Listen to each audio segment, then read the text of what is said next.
Speaking of active, you can see the transition, right? People synergy, talking about it. Now we're moving from passive, bringing into the active. But again, they're generally talking about here's what our capabilities are, here's what our uncertainties are, either in terms of numbers or in terms of hand waving. I think we've heard each speaker do both of those.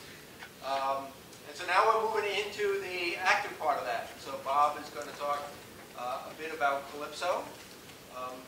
Again, I'll reiterate that keep the research in mind that you do and the questions that you have, and during the break we can talk about it. And you ready? I'm ready. All right, I'm going to turn it over to him. Okay, so Steve asked me, as he just said, to talk about Calypso. Well, actually, I didn't say Calypso, really the active sensors, the LiDAR observations. So what I decided to do, and then also to focus on the uncertainties and the sensitivities of these observations, and also give a little bit of background on what's being done with them.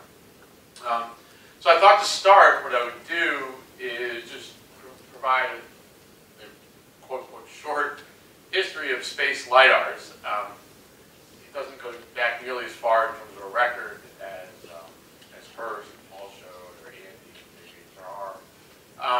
in fact, the first LiDAR mission in space to measure atmospheric properties, it was light, which was a shuttle mission in 1994, and it operated for 53 hours. And light, I'll show a few more examples of that mission in the next few slides, but it was the first global data that we had from space for LiDAR observations. Then came along ICESat, whose primary mission was to study the height of the ice sheets, but it also had a secondary objective, which was to do atmospheric science, which actually fed into their primary objective, which was that they couldn't really do a very good job, or they can't do a very good job measuring the height of the ice sheets without taking into account the atmosphere. So they had an atmospheric channel on it, green. That launched in January of 2003, and then turned on in January 21st of that year.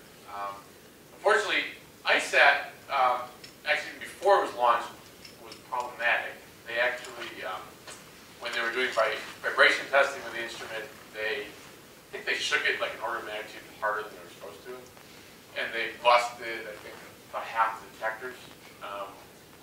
But they ended up launching it anyway. At the time, NASA was pretty adamant about keeping on task, and they launched it. Then after it launched, they quickly realized they had a laser issue as well, and so that quickly degraded. But they did get some good data actually, and there is actually a good archive there. So it is an important data point, which is often overlooked. And then came along Calypso, which I think everybody here is familiar with, and I've heard a lot about in previous talks. And that launched in April 2006, and turned on in June of 2006. And it had, I think, a 3-year lifespan expectancy, and it is still plugging away. It's in the 7th year of continuous operation. And actually, just that meeting with Dave Winker, who's the PI of that mission, and the instrument's working wonderfully. The lasers are good. And actually, there was a lot of fear when this launched that it would have the same issues that the class had, but it turned out to be a very good instrument and a real success. So just thought I'd show this. This is actually the first light of lights, and this was in '94. And I don't have a pointer, unfortunately, but up around 10 kilometers, you can see, for the first time, you're seeing from space what the atmosphere looks like. Light didn't have nearly as good a signal to noise as Calypso does, and also had a very wide field of view, which I'll get into how that's important it is later in the talk. And then I skipped over examples of gloss, but I wanted to jump right into Calypso, which Calypso is actually the satellite, which actually contains the instrument Calliope, which I always call it Calliope, but according to Ralph Kewen, Calliope is what we're supposed to call it. That's been a real source of frustration on the Calliope team. I always call it Calliope. But I'm going to try my best. Even though I probably screw it up. But Calliope is a 3-channel system, and it's got a 532 nanometer sort of in the green parallel and perpendicular channel, so it's sensitive polarization. And then it also has a 1064 nanometer channel, which is not used as much. And on the right, you can see here's an example of one of the first images or data taken from Calliope. And on the top, you see the attenuated backscatter at 532 nanometers, and at the bottom, the ratio of those 2 channels, which is depolarization. And people are familiar with LiDAR data. The depolarization is very important because when you have scattering off of irregular ice crystals, single scatter theory tells you that you'll get depolarization. If you send out polarized light, that light will come back polarized to a certain extent. But as I'm going to show in a second, Calypso kind of breaks those rules for some reasons. So you can see that vaguely you can see the images from the first slide of Calypso. So now that we're into the 7th year of Calypso operation, we've learned a lot, and we've learned, as we expected, that Calypso and CloudSat are very complementary. And Calypso provides very good sensitivity to the vertical profile. However, as expected, it attenuates at an optimal depth of about 3, typically. So it doesn't tell you very much about how depth, it gives you a very good picture of what the more tenuous aspects of the atmosphere, such as cirrus and aerosols. It's got very high sensitivity, and that's proven to be true, especially to optically thin cirrus. So we've learned a lot. Before these active sensors launched, all we had was a passive, which, as Andy and Paul showed, are very powerful. But actually, I think one of the greatest advantages that Calypso provided, but past me, is that now we've really confirmed our uncertainties. Before you had Calypso, nobody knew what the vertical profile of the atmosphere really looked like. It was really a guessing game, other than ground-based systems. But globally, it really provided that capability that really is truly new.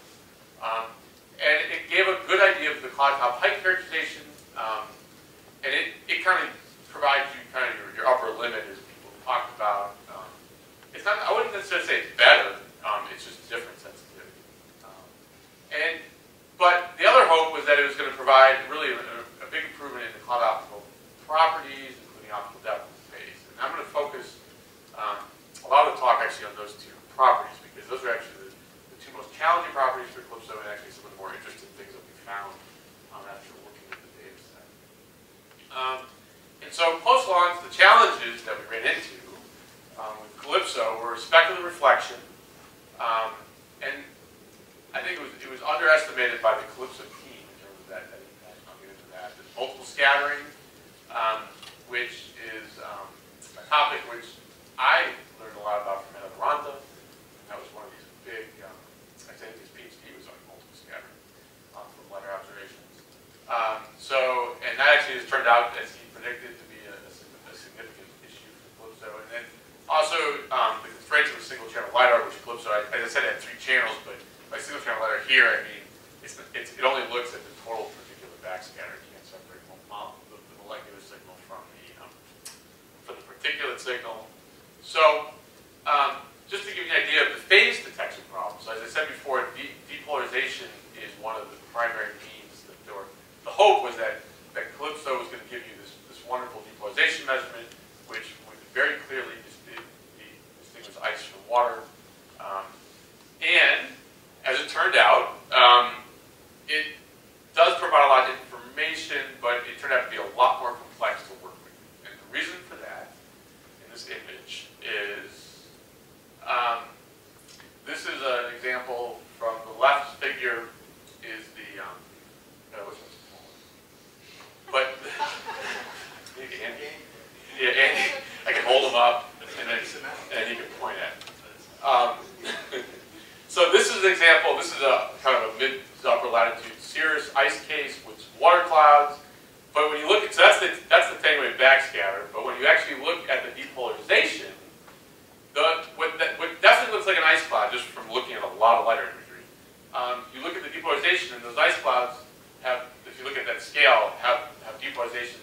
equals 0. But then you look at these clouds, like right around 44.12, and those are, from the eye, look clearly like water clouds, that's what my brain says. But then you look at the depolarization and they look really high. And then you got these other ice clouds that look really high. So we have ice clouds that look low in the depolarization, so it got really confusing. And what was going on was that they pointed Calypso at about 0.3 degrees off native.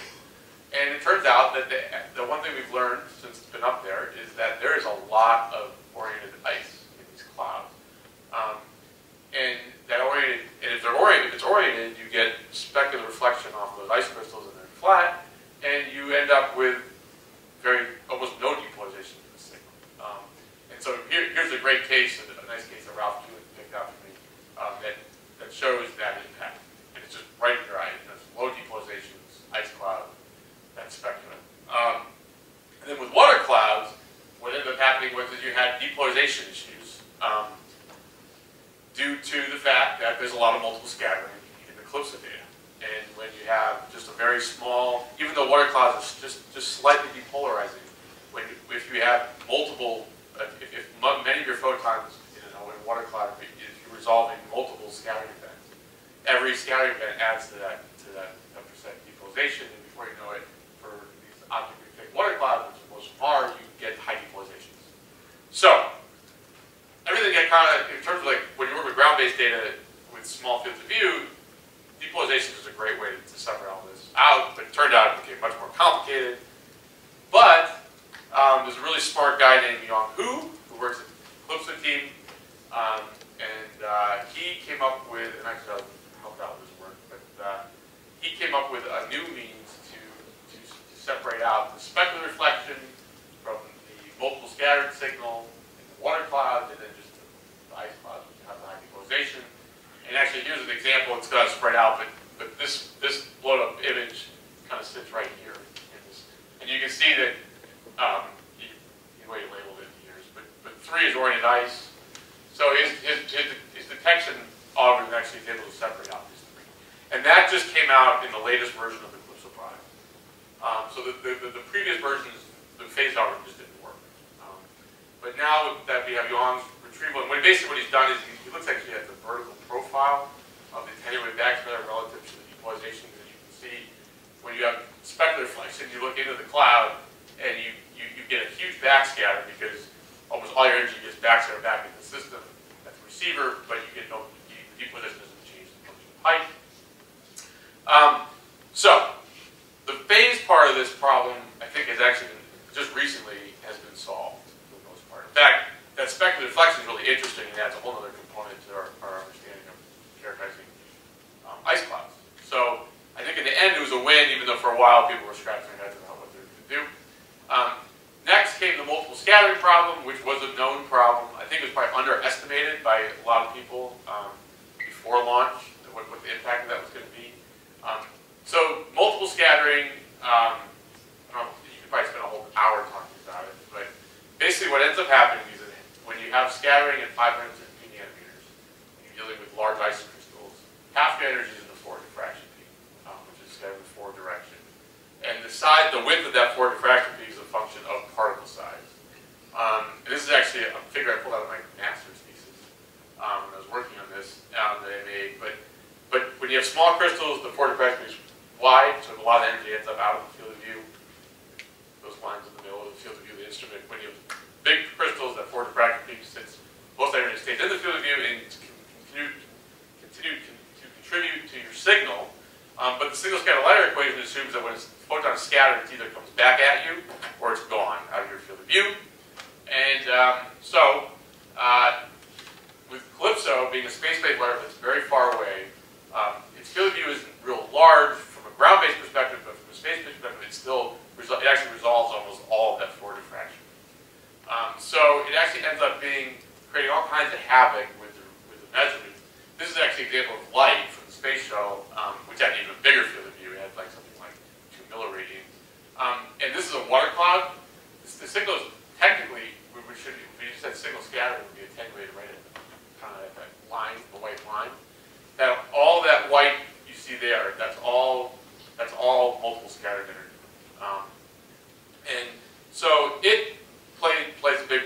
uncertainties when you try to use a calibrated measurement like optical depth, which is a very important measurement, which now gets me to the single channel aspect of the Calypso system.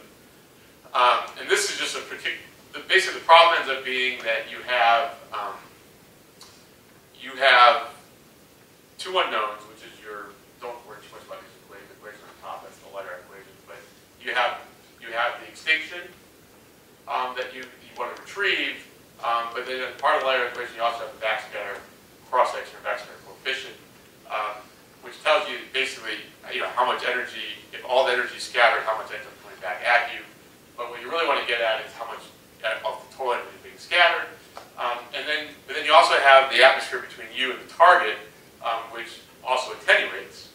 And so the way to think of it is if you have a really small crystal, so this is talking about single crystals, and then you had a really big crystal that was really good at reflecting energy back at you, you would get the same amount of energy back if, even though the signal's been attenuated between you and that target, because you're a really good reflector at that range, versus a really bad reflector with no attenuation.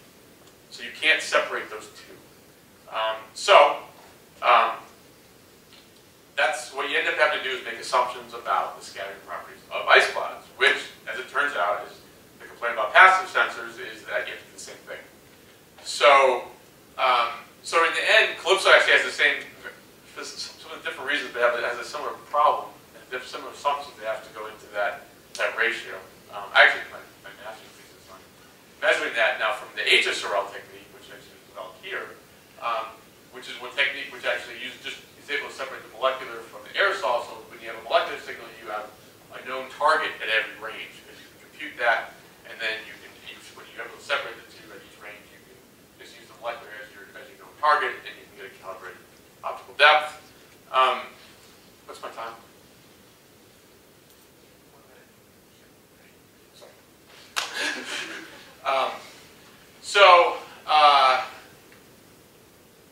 This is actually some work I did working with Steve Platnick when we first started comparing Calypso to MODIS, and we saw a back factor of 2 bias between the instrument, between Calypso and MODIS,